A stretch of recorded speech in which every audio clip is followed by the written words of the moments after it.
हन्ता सन्तानहन्तारो यत्पादाम्बुजरेणवः स्यानां तान् निजाचार्यान् प्रणमामि मुहुर्मुहुः यदनुग्रहतो जन्तुः सर्वदुःखादिगो भवेत् तमहं सर्वदा वन्दे श्रीमद्वल्लभनन्दनम् अज्ञानतिमिरान्धस्य ज्ञानाञ्जनशलाकया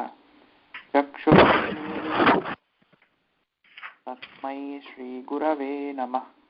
नमामि हृदये शेषे लीलाक्षिराब्धिशायिनं लक्ष्मीसहस्रलीलाभिः सेव्यमानं कलानिधिं चतुर्भिश्च स्त्रिभिस्तथा षड्भिर्विराजते योऽसौ पंचधा हृदये मम। આપણે ક્યાંથી શરૂ કરવાનું છે?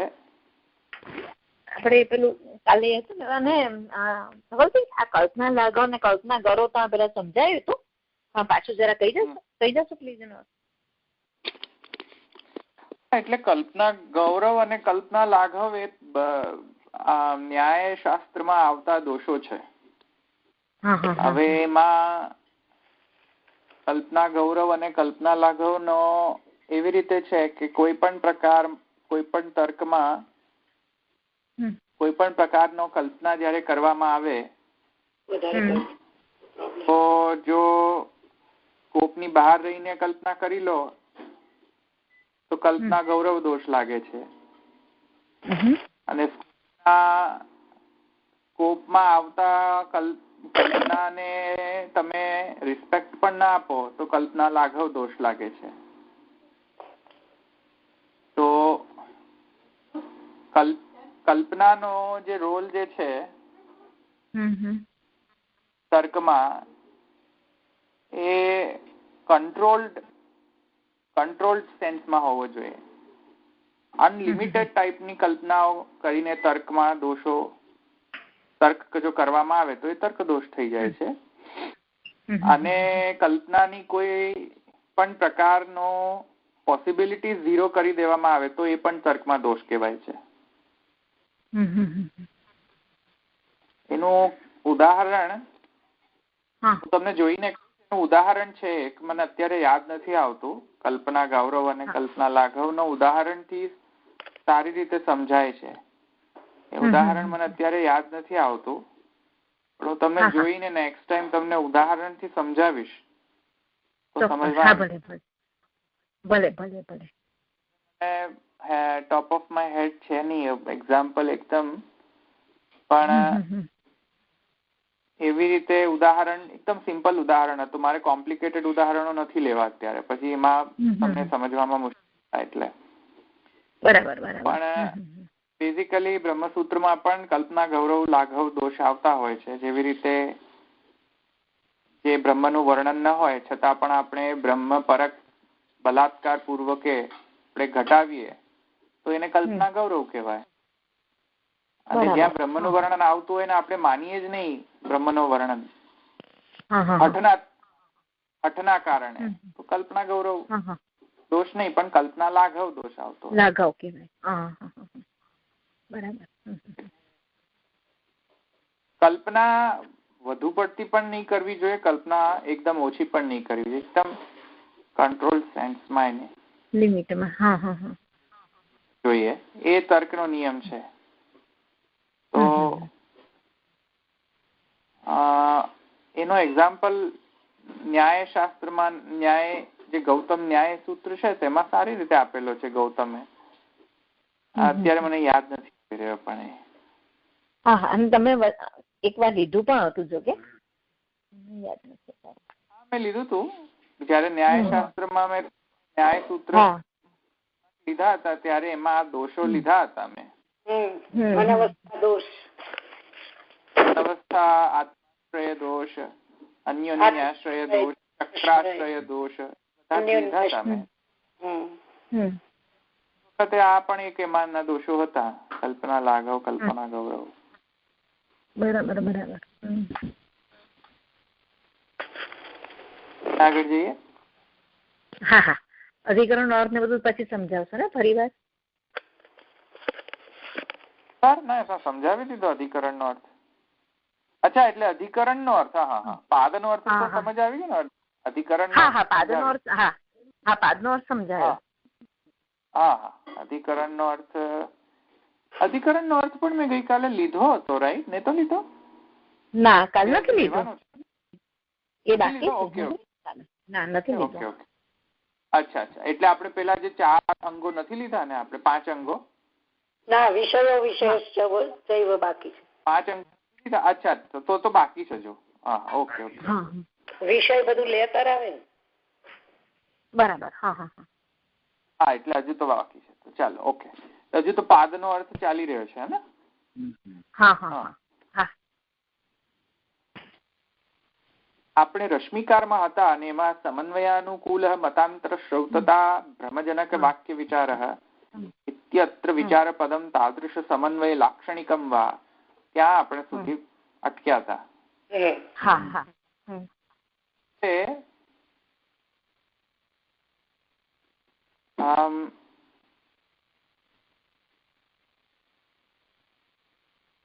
એક એક્ઝામ્પલ આપે છે રશ્મિકા, એ જુઓ તમે.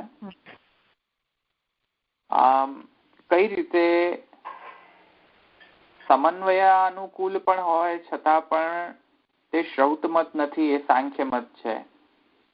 અને તે શ્રૌતમત નથી એ કઈ રીતે એક્ઝામ્પલ થી એમણે દૃષ્ટાંતથી સમજાવ્યું.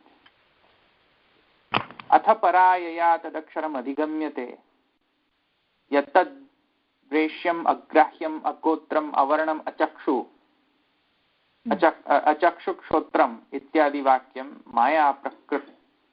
માયા પ્રકૃતિ અવિદ્યા વાદાનામ શ્રૌતતાજનકમ. તો અથ પરાયયા તદક્ષરમ અધિગમ્યતે યાદ છે? લઈ લીધો છે? ઉપનિષદમાં આવે છે. ઉપનિષદમાં આવે છે એટલું નહીં, આ ભાષ્યમાં આવે છે. આપણે લઈ લીધું અધિકરણ. અથ પરાયયા તદક્ષરમ અધિગમ્યતે યત્તદ દ્રશ્યમ અગ્રાહ્યમ અદ્રશ્યમ અગ્રાહ્યમ અગોત્રમ અવર્ણમ અચક્ષુ.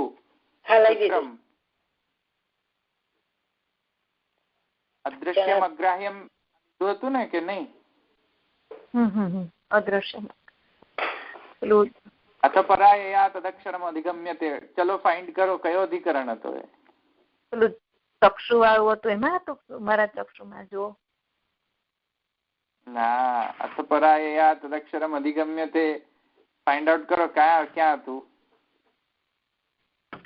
અધિકરણમાં ક્યાં હતું? જો ભૂલી ગયા બધા જ. અધિકરણમાં જ હતું. અધિકરણ નો એક અધિકરણ એના માટે જ હતો. અથ પરાયયા તદક્ષરમ અધિગમ્યતે. સરળ અધિકરણ છે. 1, 3, 10. બોલો અધિકરણ. 1, 3, 10 માં છે. નામ બોલો અધિકરણ નું નામ બોલો. અક્ષર અંબરા ધ્રુતે એમાં ક્યાં છે?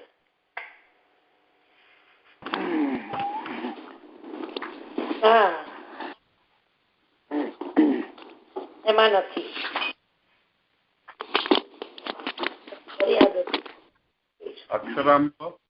અક્ષરમ અંબરાંદ ધ્રુતે એમાં નથી. એમાં એવું તો છે પણ હા, એટલે આખું વાક્ય તો એ ઉપનિષદ નું જ છે. પણ એમાં અહીંયા અક્ષર ને અસ્થૂલ અનાણુ એવું બધું લખેલું છે, એટલે કદાચ એ જ હશે. અક્ષરાધિકરણ એમાં આવે છે. હા, એ કહ્યું ને 1, 3, 10 પેલા બેન તો બોલ્યા. પણ વેરી રાઈટ. અથ પરાયયા તદક્ષરમ અધિગમ્યતે. ગાર્ગીએ પૂછ્યું છે ને તે અક્ષર છે એમાં નથી પૂછ્યું ગાર્ગીએ. અને બીજો પણ છે. બીજો પણ છે. હજુ છે.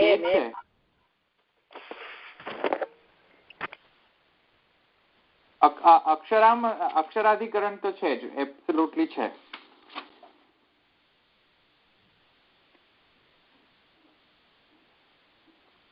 હવે એમાં જુઓ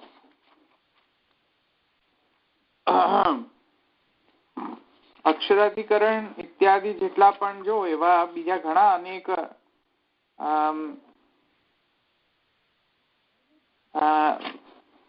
ત્યાં સંશયો ઉત્પન્ન કરવામાં આવ્યા હતા સૂત્રમાં, અને એમાં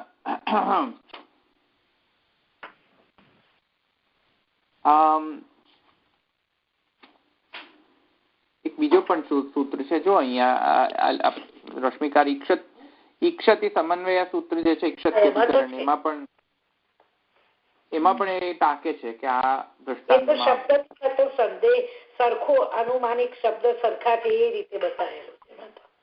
હું પેલી જો મેં ઈક્ષત્યધિકરણ, હા એ મને એમાં એ રીતે બતાવેલું. ઈક્ષત્યધિકરણમાં પણ છે આ પ્રોબ્લેમ. અને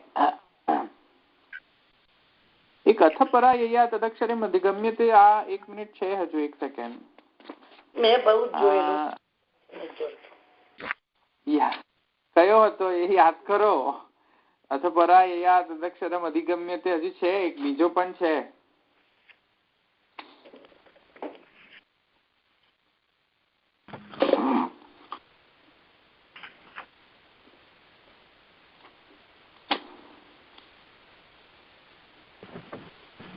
હા, અદ્રશ્યત્યાધિકરણમાં છે જો. અદ્રશ્યત્વાદિ ગુણકો ધર્મોક્તેમાં છે. અથપરાયયા તદક્ષરમ અધિગમ્યતે યત્તદ અદ્રશ્યમ અગ્રાહ્યમ અગોત્રમ અવર્ણમ અચક્ષુરશ્રોત્રમ તદ પાણી નિત્યમ વિભુમ સર્વગતમ સુસૂક્ષ્મમ તદવ્યયમ તદ્ભૂતયોની પરિપશ્યંતિ ધીરા ઇત્યાદિ. આ છે. તો એ આપણા છે 1, 2, 7 છે. હા, 21 રાઈટ, 2:21 છે. અદ્રશ્યત્વાધિકરણમાં છે, એમાં છે જુઓ. તે બરાબર છે, એ પેલું 1:3 નથી. હા, અદ્રશ્યત્વાધિકરણમાં છે.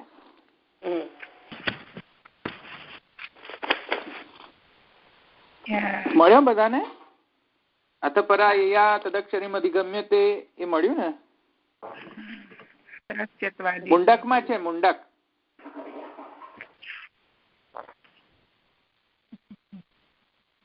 યસ નો બધાને મળ્યું? બીજા બધાને?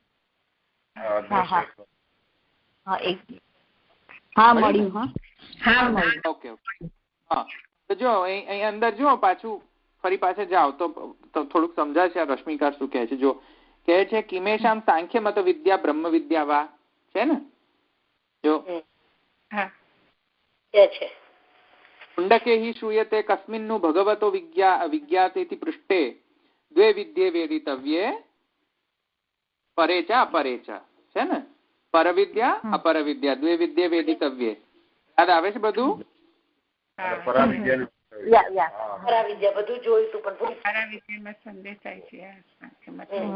બધું આવે છે ને હવે યાદ. હવે બધું હવે જેમ જેમ આગળ ભણશો ને તેમ તેમ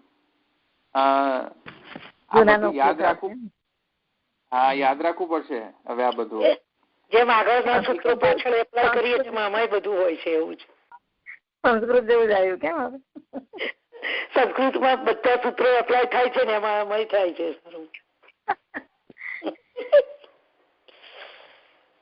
તમે એક વખત આપણે સમન્વય અધ્યાય કમ્પ્લીટ કરી દઈશું ને પછી બહુ જ સારું રહેશે આપણને. કારણ કે પછી નેક્સ્ટ બધા જ જે અવિરોધાધ્યાયના જેટલા પણ અધિકરણો છે આના પર ડિપેન્ડન્ટ રાખે છે.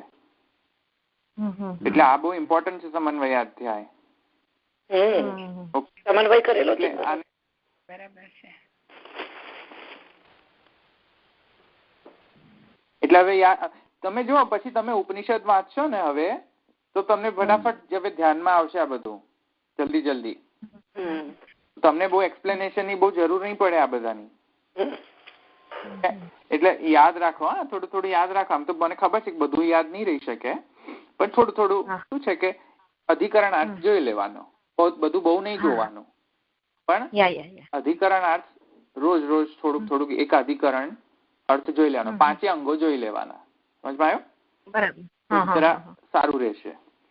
એ બધું તો નહીં થાય સર તમારાથી, પણ થાય.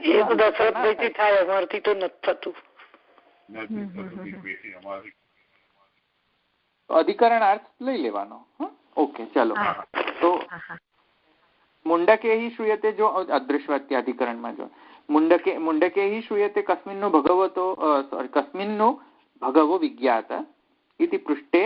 હા, એટલે કઈ વિદ્યા છે, બરાબર છે ને? ઇતિ પૃષ્ઠે એ પ્રશ્નના આન્સરમાં શું? દ્વેવિદ્યે વેદિતવ્ય પરેચા પરેચા. તો તત્તત નામ રૂપાત્મક જગતો વિજ્ઞાનાર્થમ નામાંશે વેદાતિ રૂપાંશે પરાચ પરા વિદ્યા છે. આ સમજમાં આવ્યું? અને અપરા શું છે? તત્ર વેદાદિ વિદ્યાયામ ન સંદેહ પરાયામ સંદિગ્યતે. તો અપરા પરા અને અપરા. અપરામાં તો પેલું ચારું નજર રોજ પડતી હતી તોય ભૂલી જવાય. તત્ર વેદાદિ વિદ્યાનામ ન સંદેહ પરાયામ સંદિગ્યતે ઇમેશામ સાંખ્ય મત વિદ્યા બ્રહ્મ વિદ્યા. આ પરાવિદ્યા જે છે એ પરાવિદ્યામાં પ્રશ્ન થયો હતો ને, યાદ કરો. જો સાંખ્ય મત વિદ્યા છે કે બ્રહ્મ વિદ્યા છે, યાદ આવ્યું ને? રૂપાત્મક જગત નું વિજ્ઞાન કરવા માટે પરાવિદ્યા. તો પરાવિદ્યા જે છે, તો પરાવિદ્યા જે છે એ માં સાંખ્ય મત છે કે બ્રહ્મ વિદ્યા છે? સાંખ્ય વિદ્યા આપવામાં આવી છે કે બ્રહ્મ વિદ્યા આપવામાં જો છે ને, તો સાંખ્ય ધર્મ અભિલાપાત સંદેહ. સાંખ્ય ધર્મનો વર્ણન છે. જો એવો કોઈને સંદેહ થાય તો આ અધિકરણ પ્રયુક્ત થયો છે. અત પરાયયા તદક્ષરમ અધિગમ્યતે અદૃશ્ય અગ્રાહ્યમ. યાદ કરો, મેં તો કહ્યું દિવ્યો હિ અમૂર્ત પુરુષસ બાહ્યાભ્યંતરો હિ હ્યજઃ અપ્રાણો હિ અમના શુભ્રો હિ અક્ષરાત પરતઃ પરઃ. મેં તમને યાદ કરો છો, દિવ્યો હિ અમૂર્ત પુરુષ. પુરુષના લક્ષણો જો એકદમ મેચ થાય છે. દિવ્ય છે, અમૂર્ત છે. અમૂર્ત છે, દિવ્ય છે, બરાબર. અમન છે. અને પ્રકૃતિ માટે શું કહેવામાં આવે છે કે અદૃશ્ય અગ્રહ્ય ગોત્રમ ચક્ષુ સુસૂક્ષ્મમ. જો પ્રકૃતિ માટે સુસૂક્ષ્મમ કહે છે. તદ્ભૂતયોનિમ પરિપશ્યંતિ ધીરા તદ્ભૂતયોનિમ તદ અવ્યયમ નિત્યમ વિભુમ સર્વગતમ. જો આ બધું પ્રકૃતિ માટે કહેવામાં આવે છે. તો પ્રકૃતિ, કોઈકને એમ લાગે કે આ તો પ્રકૃતિના ગુણો છે બધા, અદૃશ્યમ અગ્રાહ્યમ ઇત્યાદિ. અને પુરુષના લક્ષણ કોઈકને એમ લાગી જાય કે દિવ્યો દિવ્ય અમૂર્ત પુરુષ બાહ્ય આભ્યંતર હિ અજહ. એ બધા પુરુષના લક્ષણો કોઈકને લાગી જાય ને. હા, તો એ જો એવા અક્ષર અને ભૂતિઓની સંદેશ. ના ના ના ના, અક્ષર અને ભૂતિઓનીમાં નથી સંદેહ. અહીંયા સંદેહ હતો કે અહીંયા મુંડક ઉપનિષદમાં આ પ્રકરણની અંદર બ્રહ્મ વિદ્યા આપવાનો આશય છે કે સાંખ્ય વિદ્યા આપવાનો આશય છે, એ હતો ને મૂળ મુદ્દો. એવી રીતે અહીંયા પણ જુઓ, એતાદૃશમ જે કહ્યું છે મહાપ્રભુજીએ, તો ત્યાં પણ રશ્મિકાર એમ કહે છે કે અથ પરાયયા તદક્ષરમ અધિગમ્યતે ઇત્યાદિ વાક્યમ માયા પ્રકૃતિ વિદ્યા અવિદ્યાવાદાનામ શ્રૌતતા બ્રહ્મજનકમ. જેવી રીતે સાંખ્ય મતને આપણે સાંખ્ય મતથી આપણે કન્ફ્યુઝ કરી દીધો હતો કે આ શ્રૌત મત છે, કેમ કે સાંખ્ય વિદ્યા વેદમાં વર્ણિત છે. એવું આપણે કોઈ કન્ફ્યુઝ થઈને કહી દે ને કે આ બ્રહ્મ વિદ્યા નથી, આ સાંખ્ય વિદ્યા છે. સાંખ્ય વિદ્યા છે. સમજમાં આવ્યું ને? તો એકલી સાંખ્ય વિદ્યા હોય તો એ આપણે સ્વીકારતા નથી. પણ બ્રહ્મ જો સાંખ્ય બનતો હોય, બ્રહ્મ જો પ્રકૃતિ અને પુરુષ બનતો હોય તો એમાં કોઈ પ્રોબ્લેમ નથી. તો પણ અહીંયા એવી રીતે અથ પરાયયા તદક્ષરમ અધિગમ્ય, તેમાં જેવી રીતે સાંખ્ય વિદ્યા હતી કે બ્રહ્મ વિદ્યા હતી, આવ્યું ને સમજમાં? લિંગ પ્રમાણે ડિસાઈડ કરવાનું. ધ્યાન ત્યાં પ્રકૃતિ પુરુષના ગુણો જો એટલે સીધો સાંખ્ય વિદ્યા નહીં કન્ક્લુઝન પર આવવાનું. એના લિંગો જાણવાના. મેં તમને સમજાયું ને કે લિંગ શું છે.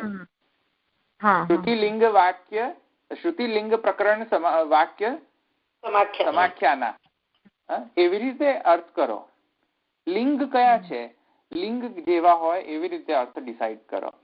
આવી રીતે પ્રકૃતિના અને પુરુષના ગુણો જોયા અને વર્બેટિમ શબ્દશઃ જોયા એટલે કૂદી પડો કે આ સાંખ્ય છે, એમ નહીં. એવી રીતે નથી ડિસાઈડ કરવાનું. તો ભ્રમ થઈ જાય ને કોઈક વખત આપણને. તો શબ્દો તો એવા જ છે, પ્રકૃતિના જ શબ્દો છે અને પુરુષના શબ્દો છે. તો શબ્દ પર નહીં જાઓ, લિંગ જુઓ, ઉપરના વાક્ય જુઓ, પાછળના વાક્ય જુઓ, પહેલાના વાક્ય જુઓ, પછીના વાક્ય જુઓ અને લિંગ પ્રમાણે ડિસાઈડ કરો. આવી સમજમાં? તો એ રશ્મિકાર કહે છે કે આને આપણે સાંખ્ય વિદ્યાથી કન્ફ્યુઝ કરી શકીએ છીએ. એ કન્ફ્યુઝ ન થાય એટલે કે એવો ભ્રમ ન થાય કે આ શ્રૌતમત છે, એટલા માટે આ પાદ યોજવામાં આવે છે. સાંખ્યથી શરૂઆત કરેલી, સમજમાં? એવી જ રીતે જો ઈક્ષત્યધિકરણની અંદરમાં જુઓ તો પુરુષોત્તમજી કહે છે કે ઈક્ષત્યધિકરણમાં પણ એવો જ પ્રોબ્લેમ હતો કે કોઈકને એમ લાગી જાય કે આ સાંખ્યથી છે, સાંખ્યનો મત છે ત્યાં ઈક્ષત્યધિકરણ. પણ ઈક્ષત્યધિકરણની અંદર કોઈકને જો સાંખ્યની ભ્રમણા થતી હોય કે આ તો સાંખ્યકૃત સૃષ્ટિની ઉત્પત્તિ જણાવવામાં આવેલી છે, તો ઈક્ષત્યધિકરણથી એનું નિવારણ કરી દીધું. કેમ કે એ કહે છે કે એતેન અસ્ય પાદસ્ય ઈક્ષતિ સમન્વય સૂત્ર પ્રપંચ રૂપત્વમ બોધિતમ નનુ અત્ર પ્રકૃતિ નિરાકરણમ એવાસ્તુ. તો કેવી રીતે? કારણ કે ઈક્ષણ જે છે પ્રકૃતિ જળ છે. પ્રકૃતિ ઈક્ષણ ન કરી શકે. ઈક્ષણ કરી શકે? ઈચ્છા કરી શકે? પ્રકૃતિ ઈચ્છા ન કરી શકે. પુરુષ તો ઈચ્છા વગરનો છે. ઈચ્છા સાંખ્યનો પુરુષ તો જે છે એ તો ઈચ્છા વગરનો છે. એને કોઈ ઈચ્છા થતી જ નથી, તો સાક્ષીવત અનુભૂતિ કરે છે. સાંખ્યનો પુરુષ ઉદાસીન છે. સાંખ્યનો પુરુષ જે છે ચેતના તો છે, પણ ચેતના એવી નથી કે જે ઈચ્છા કરે એવી ચેતના એવી નથી. તો ઈક્ષતિ જો એ તો પુરુષમાં પણ ન થાય ને. પ્રકૃતિ તો જળ છે, પ્રકૃતિમાં ઈક્ષણ કઈ રીતે થાય? તો પ્રકૃતિમાં ઈક્ષણ ના થાય, પણ ઈક્ષત્યધિકરણથી એ સમજાવ્યું કે ભાઈ આ સાંખ્યના રીતે નથી લેવાની. આ બ્રહ્મે ઈક્ષણ કરેલું છે. પ્રકૃતિએ ઈક્ષણ નથી કર્યું કે પુરુષે નથી કર્યું. ઈક્ષણ કોરે કર્યું છે? બ્રહ્મે કરેલું છે. તેથી બ્રહ્મ વિદ્યા છે, સાંખ્ય વિદ્યા નથી. ત્યાં આવે ને સમજમાં? બ્રહ્મ વિદ્યા કહેવાથી સાંખ્ય પણ આવી જાય છે, બ્રહ્મ વિદ્યા કહેવાથી યોગ પણ આવી જાય છે. પણ એકલું સાંખ્ય કહો તો એ બ્રહ્મ નથી સમાતો. બરાબર. બ્રહ્મ ધ હોલ છે, સાંખ્ય એનો પાર્ટ છે. તમે એમ કહો કે શ્રુતિનો મત કેવલ સાંખ્ય છે, તો એ ગ્રાહ્ય નથી. એ મત બરાબર નથી. સમજમાં આવ્યું? તેથી ઈક્ષત્યધિકરણમાં પણ એનો ખુલાસો થાય છે કે ઈક્ષત્યધિકરણમાં પણ એનો નિરાકરણ કરવામાં આવેલો છે કે આ સાંખ્ય એકલો મત નથી. આ તો બ્રહ્મ વિદ્યા છે. આટલું સમજમાં આવ્યું ને? ચલો આપણે ભાષ્ય પર જઈએ અને અધિકરણ અર્થ જોઈ લઈએ. આપણે એક વખત આપણે વૃત્તિ જોઈ લઈએ ને. વૃત્તિ જોઈ લઈએ. ઓપન કરો, કારણ કે અંગ જોવાના છે ને અધિકરણના, તો આપણે વૃત્તિથી સારું જણાશે અંગ કે અધિકરણ માલામાં પણ હશે. એમ તો જોઈએ આપણે સાંખ્યમાં શું કહે છે. કોઈ સ્ટ્રક્ચરલ વે આ પ્રકરણ માટે આપ્યું નથી, એટલે આપણે હું મારા પ્રમાણે કરી દઉં. આપણે હું કરાવી દઈશ તો વાંધો નથી. પાન નંબર કોને કયા પાના જોવાનું? પેજ નંબર 16 વેદાંતાધિકરણ માલામાં જો છેલ્લો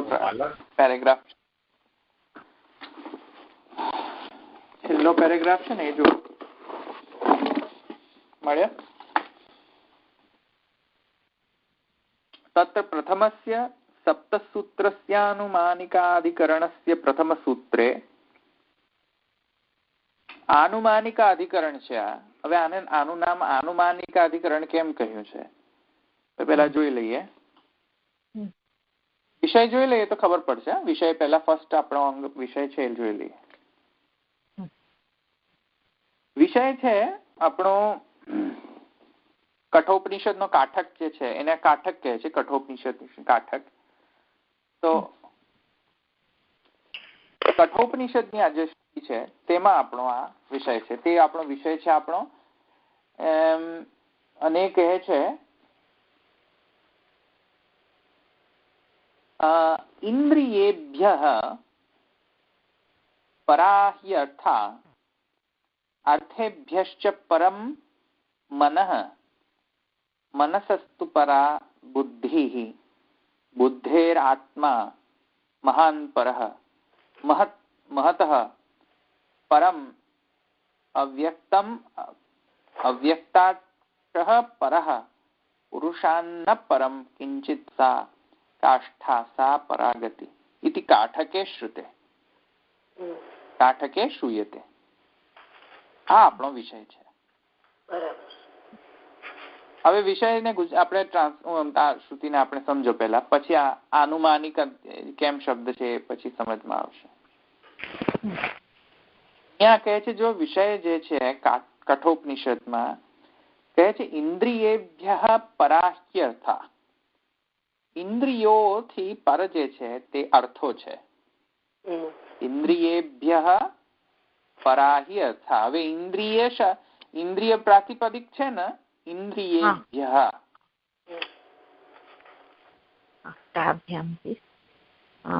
ચતુર્થી કે પંચમી બહુવચન. Very good, very good, very good. પંચમી લ્યો ને તો ઇન્દ્રિયોથી પણ પર જે છે તે અર્થો છે. અર્થ, હા, સમજવાયું? કેભ્યઃ પરાહ્યર્થા. ઈ અને અને જોડી દો તો એકોયણથી હ્ય થઈ જાય. ઇન્દ્રિયેભ્યઃ પરાહ્યર્થા અર્થેભ્યશ્ચ. અર્થોથી પણ પર કોણ છે? સોરી, હું અર્થનો અર્થ સમજાવી દઉં.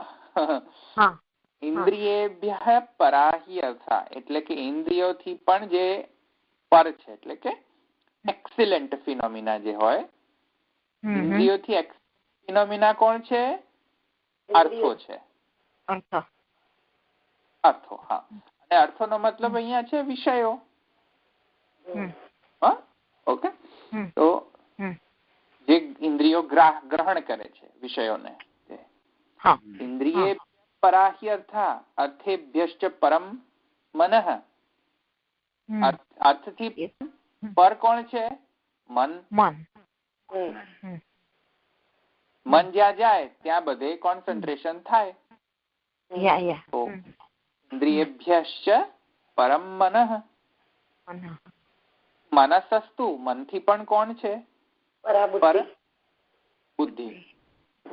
મનથી પણ પરા છે બુદ્ધિ.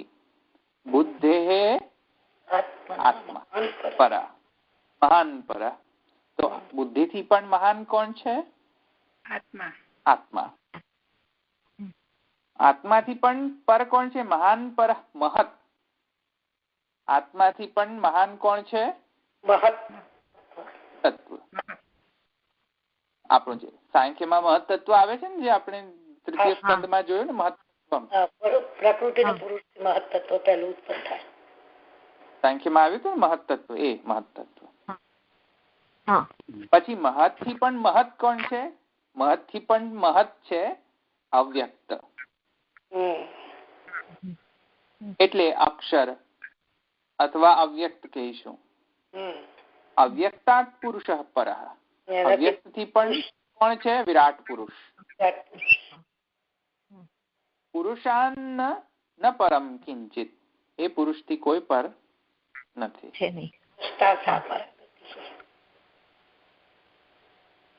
આ પરગતિ છે. સમજમાં આવ્યું?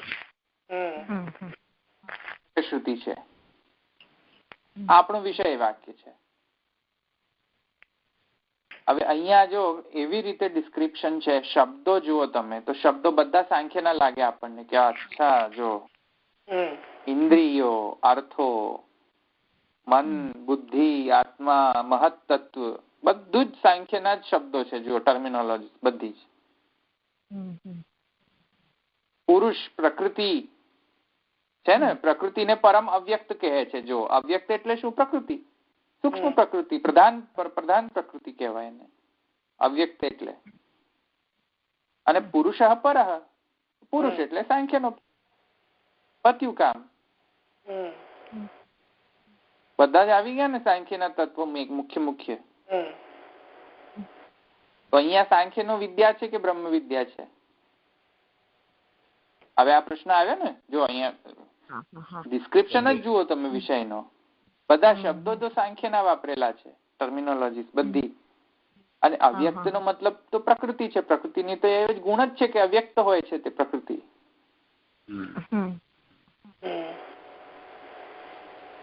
તો પરમ અવ્યક્તા અને પ્રકૃતિથી તો મહત્તત્વ બને છે. પ્રકૃતિ અને પુરુષનો સમાગમથી મહત્તત્વ પ્રકટ થાય. તો પ્રકૃતિ અને પુરુષ એનાથી કોઈ તત્વ છે નહીં. તો આ તો સાંખ્ય વિદ્યા છે.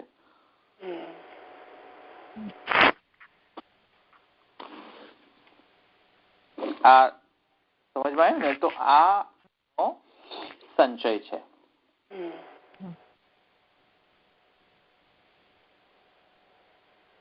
કહે છે મહાપ્રભુજી, જો તત્ર બુદ્ધે આત્મા અહંકાર,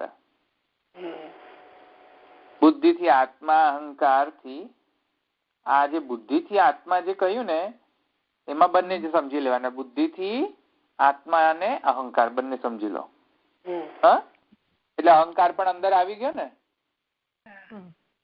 અહંકાર થી મોટો મહત હોય છે, કારણ કે અહંકાર શેનાથી જન્મે છે? મહાત્માથી જન્મે છે. જો પેલી આખી સમજો તો પ્રકૃતિ પુરુષમાંથી મહાત્માથી અહંકાર, અહંકારમાંથી બધું પ્રકટ થાય છે. રાઈટ? આખું પ્રોસેસ સમજો તો. મહાપ્રભુજી બુદ્ધેર આત્મા અહંકાર, ત્યાં આગળ આત્મા અને અહંકાર બંને સમજી લો. જો કે આપ્યું નથી પણ લેવાનું, કરી લેવાની. પછી કહે છે તતો મહાન મહત્તત્વ, અહંકાર થી મહાન મહત્તત્વ છે. કેમ કે મહત્તત્વ માંથી અહંકાર પેદા થાય છે. તત અવ્યક્તમ પ્રકૃતિ, એનાથી પણ મહાન કોણ છે? અવ્યક્ત. અવ્યક્ત એટલે પ્રકૃતિ. તત પુરુષ, અને એનાથી પણ મહાન કોણ છે? પુરુષ. બસ, તો પછી રહ્યું શું? સાંખ્ય જ આવી ગયું ને બધું. નહીં અહંકારાદય પદાર્થ બ્રહ્મવાદે સંભવતી.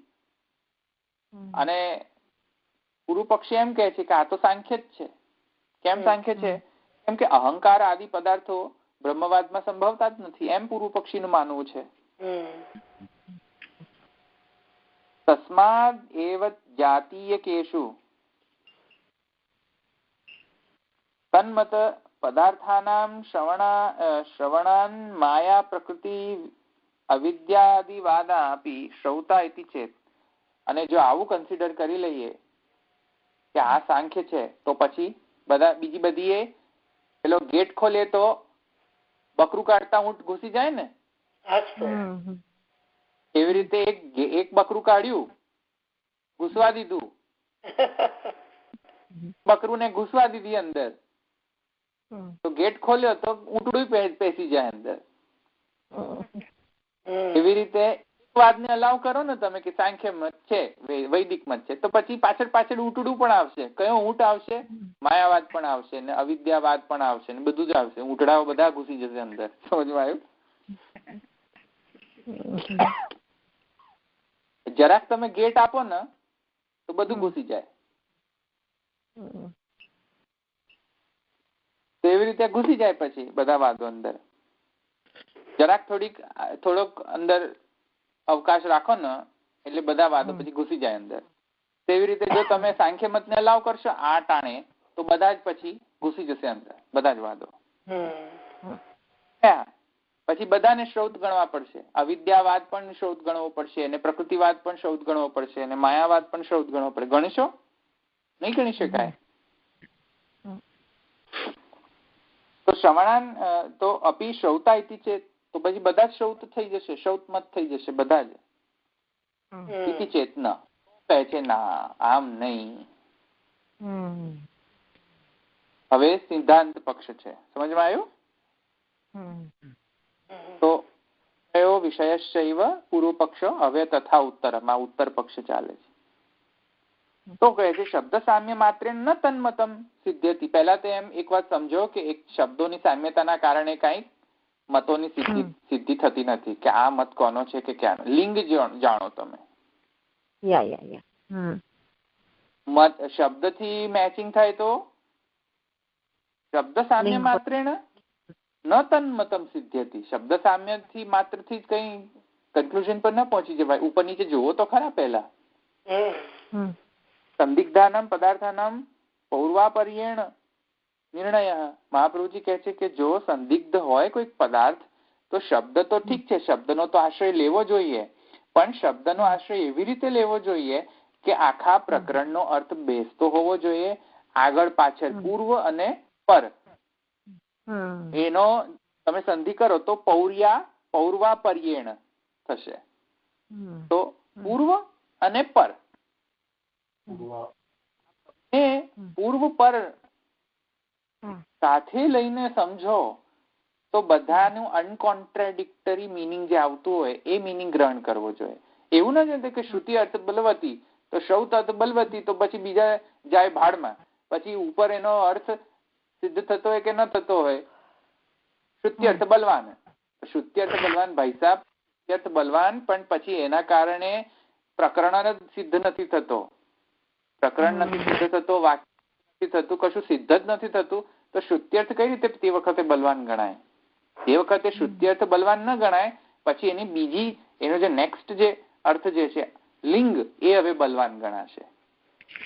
આવું તો સમજમાં આવે તમને?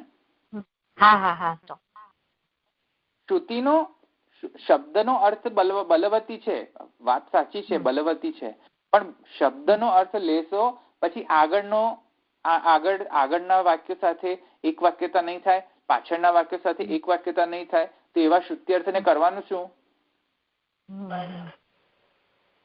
તો એ જયારે કોન્ટ્રાડિક્શન આવે ત્યારે શ્રુતિને દુર્બલ કરી દઈને લિંગનો અર્થ સમજવો જોઈએ, પછી થોડોક દુર્બલ અર્થ કરવો જોઈએ એનો. સમજમાં આવ્યું ને? હાર્ડ એન્ડ ફાસ્ટ તમે એમ જ કહો કે આ ઇન્દ્રિયેભ્ય એટલે ઇન્દ્રિયો જ અભિધાવૃત્તિથી લો તમે. બસ દ્વાસ ઉપરના સયુજા સખાયો એમાં બે ચકલીઓ જ લો. આત્મા ને પરમાત્મા નહીં સમજવાની, ચકલીને સમજવાની. તો ચકલીને સમજવાનું છે, પક્ષીઓને સમજવાનું છે. અહીંયા આટલો મોટો ઉપનિષદ પક્ષીઓનું જ્ઞાન આપે કે બે પક્ષીઓ છે, એ શું કરતા હતા, એક પક્ષી ખાય છે, બીજો પક્ષી જોવે છે ઝાડમાં બેઠા બેઠા. હવે એને ઉપનિષદ આવું બધું કહેવાની શું જરૂર? તો બુદ્ધિ તો વાપરો કે નહીં જરા. શ્રુત્યર્થ બલવતી તો શ્રુત્યર્થ બલવતી તો પક્ષીનો ત્યાં અર્થ પક્ષી ગણો, પછી આત્મા કેમ ગણો છો? સમજમાં આવે તમને? ડોબાની જેમ પછી ત્યાં શ્રુત્યર્થ નહીં લગાવી દેવાનો કે અચ્છા દ્વાસ ઉપરના સયુજા સખાયવ, બે સખાઓ છે, રિયલીમાં સખાઓ છે, અને સુપર્ણ છે એટલે પક્ષીઓ છે બે. અરે ભાઈ સાહેબ, અહીંયા પક્ષીઓની વાત ક્યાં ગઈ આવી ગઈ? અહીંયા આ સ્ટોરી થોડી ચાલે છે પક્ષીઓની. અહીંયા તત્વજ્ઞાન અપાઈ રહ્યું છે, એમાં પક્ષીઓ ક્યાંથી અભિધાવૃત્તિથી ગણો તમે? આવી સમજમાં? આપડે પેલું અધિકરણ આવ્યું હતું કે બે જીવ છે અંદર, એમ કરીને એક અધિકરણ આપણે જોયું હતું ને, ગુહામ પ્રવેશ. શ્રુત્યર્થ બલવતી ન થયો. શ્રુતિનો અર્થ થોડોક ડિગ્રેડ એટલે શ્રુતિનો અર્થ થોડો ડાયલ્યુટ લિંગનો અર્થ લીધો હતો. સમજમાં આવ્યું ને? ડાયલ્યુટેડ અર્થ લીધો હતો. એવી રીતે અહીંયા ડાયલ્યુટેડ અર્થ લેવો કે ન લેવો? કારણ કે શ્રુતિનો અર્થ જો તમે લગાવો અને ઉપરના વાક્ય પછીના વાક્ય કશામાં મેલ જ ના ખાતો હોય તો એવા શ્રુતિનો અર્થ કરવાનો શું? સમજમાં આવ્યું ને? તો મહાપ્રભુજી કે સંદિગ્ધાનામ પદાર્થાનામ પૌર્વાપર્યેણ નિર્ણય. સંદિગ્ધ અર્થો હોય તો એને શ્રુતિ અર્થ કરવો, લિંગ અર્થ કરવો, પ્રકરણ અર્થ કરવો, શું કરવું એ કોનાથી ડિસાઇડ થાય? આગળ પાછળના અર્થોના અનુસંધાનથી કોન્ટ્રાડિક્શન થાય છે કે કોન્ટ્રાડિક્શન નથી થતું એનાથી તમે ડિસાઇડ કરવો. સમજમાં આવે છે? સંદિગ્ધાનામ પદાર્થાનામ પૌર્વાપર્યેણ નિર્ણય ન તું સંદિગ્ધ વાક્યેન સર્વ વ્યાકુલતોચિતા. સમજમાં આવ્યું? જો હું જે મેં સમજાવ્યું એ અહીંયા મહાપ્રભુજી એના શબ્દોનો મેં સમજાવ્યું હમણાં જ સુપર્ણા સયુજા સખાયોથી દ્વારા. ન તો સંદિગ્ધ વાક્ય સર્વ વ્યાકુલતા ઉચિતા, એટલે કે એક વાક્યને બચાવવા માટે, શુદ્ધ્યર્થને બચાવવા માટે આખા પ્રકરણને તમે ભોગ આપી દેશો? ના ના, દ્વા સુપર્ણા સયુજા સખાયો, બે પક્ષીઓ જ છે અહીંયા, તો બે પક્ષીઓ જ ગણો તો પ્રકરણનો શું થઈ જાય અર્થ? પ્રકરણનો અર્થ તમે ભોગ આપી દીધો.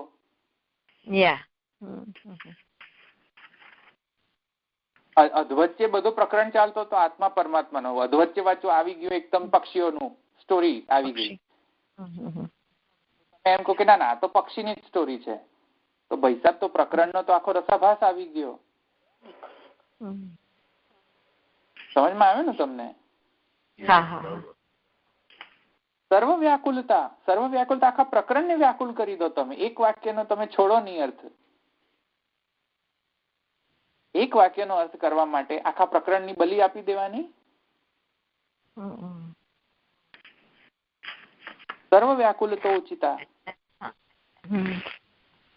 ન તું, આવો ઉચિત નથી કે બધાએ એક જ વાક્યને સિદ્ધ કરવાના અર્થે આખા પ્રકરણનો તમે બલિ આપી દો. સંદિગ્ધ વાક્યને સર્વ વ્યાકુલતો ઉચિતા ન તું, આવું નહીં કરો. સમજમાં આવી ગયું? તો અહીંયા તમે ભલે અહીંયા શબ્દશઃ એમ કહે છે ઇન્દ્રિયેભ્ય, ઇન્દ્રિય કે મન, મહત, બુદ્ધિ, આત્મા, અહંકાર, અવ્યક્ત પુરુષ, આવા બધા ભલે શબ્દશઃ મેચ થાય છે સાંખ્યના શબ્દોથી, છતાંય તમે અહીંયા શ્રૌત અર્થ લઈ જ ન શકો. કેમ કે આગળ પાછળના અર્થોનો તમે મેલ કર્યો નથી. પહેલા મેલ થાય તો શ્રૌત અર્થ બલવતી, મેલ ન થતી હોય તો shift to the next level. કયો નેક્સ્ટ લેવલ છે? લિંગ. સમજમાં આવે ને? મેલ બેસતો હતો તો બધા 32 ગુણ મળતા હોય તો શા માટે પછી વર વધુ ન પરણે? ના બેસતો હોય તો પછી થોડુંક જતું કરવું પડે ને.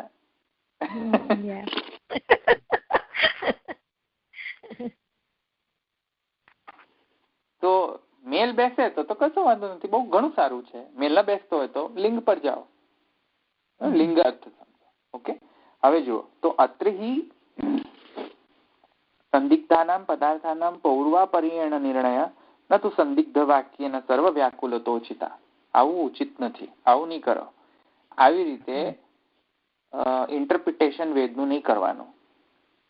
તો અહીંયા શું છે? અહીંયા કેવી રીતે ઇન્ટરપ્રિટ કરવાનું? હવે તો શબ્દ જો ઇન્દ્રિયેભ્ય પરાહ્યર્થેભ્યશ્ચ પરમ મનમ ઇત્યાદિ બધું જે વર્ણન કરવામાં આવ્યું છે એનો આગળના સ્ટેટમેન્ટ જુઓ. આગળના નહીં, પાછળના એટલે કે પહેલાના સ્ટેટમેન્ટ જુઓ. પહેલાના સ્ટેટમેન્ટ તો જુઓ કે ભાઈ કન્ટેક્સ્ટ શું છે, તો તાત્પર્ય શું ચાલતો હતો, ત્યાં મુદ્દો શું ચાલતો હતો. તો એના પહેલાના સ્ટેટમેન્ટ પહેલા સમજો, એના પછીના સ્ટેટમેન્ટ સમજો, પછી તમે આખા પ્રકરણનો અર્થ સમજો, પછી તમે વાક્યનો અર્થ જો એના સાથે મેલ થતો હોય તો કરો. સમજમાં આવે ને તમને? તો એટલે હવે મહાપ્રભુજી કઈ પર શિફ્ટ થશે? પૂર્વશ્રુતિ પર શિફ્ટ થશે. સમજમાં આવે કેમ પૂર્વ પર શું શિફ્ટ થયા મહાપ્રભુજી? હા, કારણ કે મહાપ્રભુજી જ કહે છે પૂર્વ પર થી નિર્ણય કરો. પૂર્વ પર જ કોન્ટ્રાડિક્ટ થતા હોય તો વાક્યનો ઇન્ટરપ્રિટેશન ગ્રાહ્ય નથી. તો પૂર્વ પર જાઓ. હવે જે વિષય છે એના પહેલાની જે શ્રુતિઓ છે એ પહેલા વિચારો. તો હવે મહાપ્રભુજી કહે છે અત્ર હિ પૂર્વમ.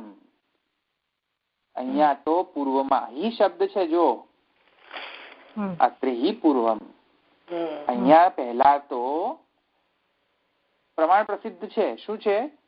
આત્માનમ રથિનમ વિદ્ધિ પ્રથમેવ તુ બુદ્ધિમ તુ સારથિમ વિદ્ધિ મનઃ પ્રજ્ઞમેવ ચ ઇન્દ્રિયાણિ હયનાહુર વિષયાસ્તેષુ ગોચરાન આત્મેન્દ્રિય મનોયુક્તમ ભોક્તેત્યાહુર મનીષિણઃ.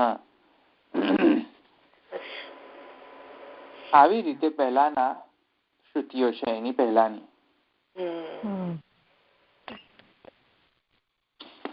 તો શું કહે છે અર્થ? જો એટલે મેં તમને ઉત્તર પક્ષ પણ ચાલુ થઈ ગયો છે, ઉત્તર પક્ષ પાયતવે, એટલે અધિકરણાર્થ સમજમાં આવી ગયું ને? હા, અધિકરણ હવે સમજમાં આવી ગયું નહીં? હા, ઉત્તર પક્ષ ચાલુ છે, પણ પેલું વિષય સંશય અને પૂર્વ પક્ષ તો સમજમાં આવી ગયું ને? હવે સૂત્રનો ટ્રાન્સલેશન હું તમને છેલ્લે કહીશ. આખું સૂત્ર પતી જશે પછી હું તમને સૂત્રનો ટાઇટલ સમજાવ્યું, નહીં તો અહીં સમજ નહીં પડે તમને. પાછું કે અનુમાન પાછું ક્યાંથી આવી ગયું પાછું તમે મને પૂછશો, એટલે મને પહેલા સમજાવી દેવા દો તમને, પછી છેલ્લે હું સૂત્રનો અર્થ સમજાવું. ઓકે? હા, નહીં તો કારણ કે આ છે ને થોડો સૂત્ર મોટો છે અને એમાં બધું બહુ સૂત્ર જેવું લાગતું નથી, એટલે પહેલા સમજાવી લેવા દો પછી સૂત્ર સમજાવું તમને. હા, તો શું કહે છે? આત્માનમ રથિનમ વિદ્ધિ. આત્માને રથી જાણો. આત્માનમ રથિનમ વિદ્ધિ. ગીતાની માફક જ છે, ગીતામાં કહ્યું છે. અરે થોડું ડિફરન્ટ છે એટલે તમે સમજો. હા, અહીંયા થોડું ડિફરન્ટ છે. અહીંયા અર્થ જ એકદમ અલગ જ અર્થ છે. તમને આ બધું તમને એકદમ ઈઝી લાગશે ને, પણ અંદર અર્થ જુદો જ છે, એટલે કહું છું. ઓકે, હવે જુઓ અહીંયા, એટલે ગીતામાં આવે છે એ જ છે, પણ આના કારણે પેલો જે વિષય જે છે ને એના પર બહુ ઇમ્પેક્ટ પડે છે આના કારણે. એટલે હવે ત્યાં સમજો, ગીતામાં છે એવું જ છે અને એ જ છે. એ કહે છે જો આત્માનમ રથિનમ વિદ્ધિ, આત્માને રથી જાણો. તમને બધાને ખ્યાલ છે ગીતા, એટલે હું બહુ નથી વિવેચના કરતો આની. તો આગળના સૂત્રમાં હતું ને આત્માનમ રથિનમ નું આત્માને એક અધિકરણ એક સૂત્રમાં આવ્યું છે આત્માનમ રથી, આત્માને રથી તરીકે જાણ. હા, આવ્યું છે રાઈટ. શરીરને રથ તરીકે જાણ અને આત્મા એવું એક સૂત્રમાં છે, બુદ્ધિને સારથી તરીકે જાણ. આવ્યું છે, આગળ આવ્યું છે સૂત્ર ભૂલી ગયા. એટલે હું તમને જલ્દી સમજાવું છું. આત્માનમ રથિનમ વિદ્ધિ. આત્મા જે છે તે રથી છે, એટલે રથ પર સવાર જે છે તે છે. અને શરીરમ રથમેવ હતું, શરીર જે છે એ તમારો રથ છે, જેના પર આરૂઢ થઈને આત્મા આરૂઢ થાય છે. અને પછી કહે છે બુદ્ધિમ તુ સારથિમ વિદ્ધિ. બુદ્ધિ જે છે તે તમારી સારથી છે, એ રથની સારથી છે બુદ્ધિ.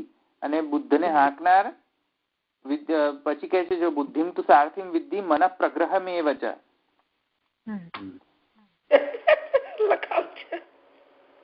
બુદ્ધિ જે કેમ હસો છો? બુદ્ધિ એ સારથી છે અને મન જે છે પ્રગ્રહમેવ ચ, લગામ છે, પેલી લગામ છે, લગામ ખેંચે ને મન. તો મન જે છે એ લગામ છે. અને પછી કહે છે ઇન્દ્રિયાણી, ઇન્દ્રિયો જે છે તમારા ઘોડા છે રથના.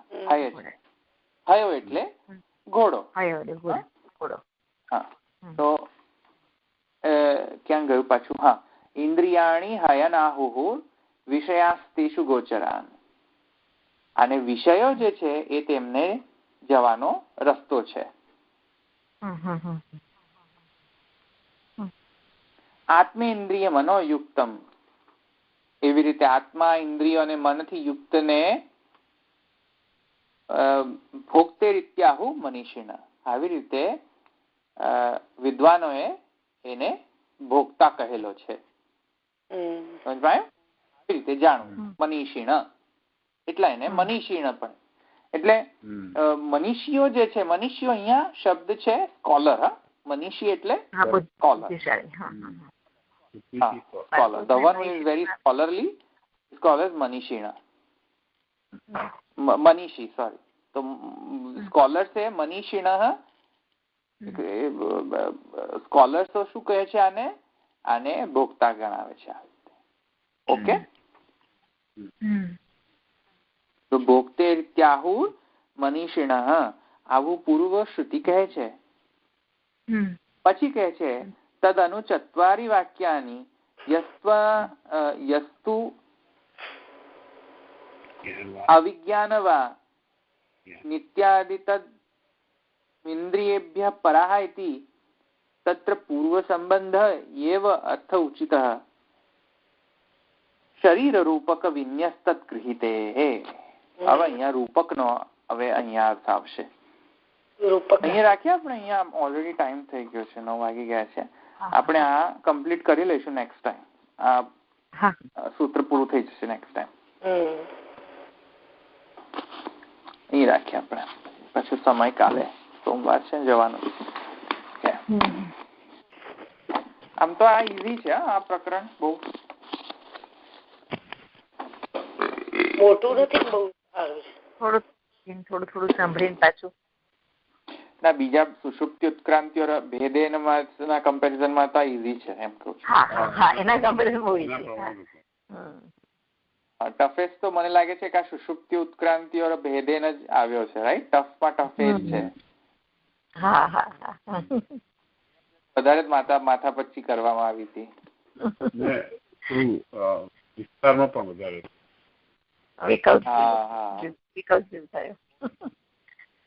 બહુ વિસ્તાર હતો એનો સુષુપ્તિ ઉત્ક્રાંતિ ઓર ભેદેન.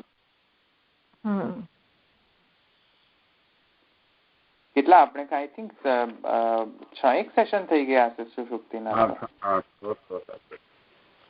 6 થી પણ વધારે, રાઈટ? હા, રાઈટ.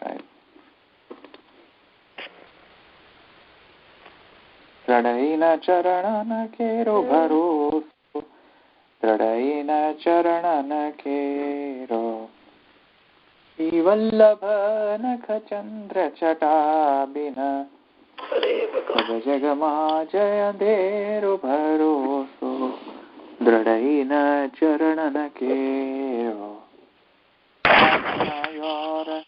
નહીં યા કલી મેં જાસો હોય નિવેરો, સુર કહા કહે દ્વિધાંધરો વિના મોલ કો ચેરો ભરોસ, રણૈના ચરણ કેરો.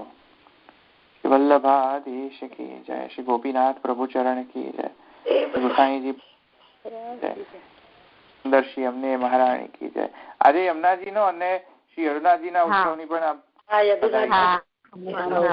આપને પણ ખૂબ ખૂબ બધાઈ. દ્વારિકાધીશ કી જય. હા, સર્વને બધાઈ. જય શ્રી કૃષ્ણ.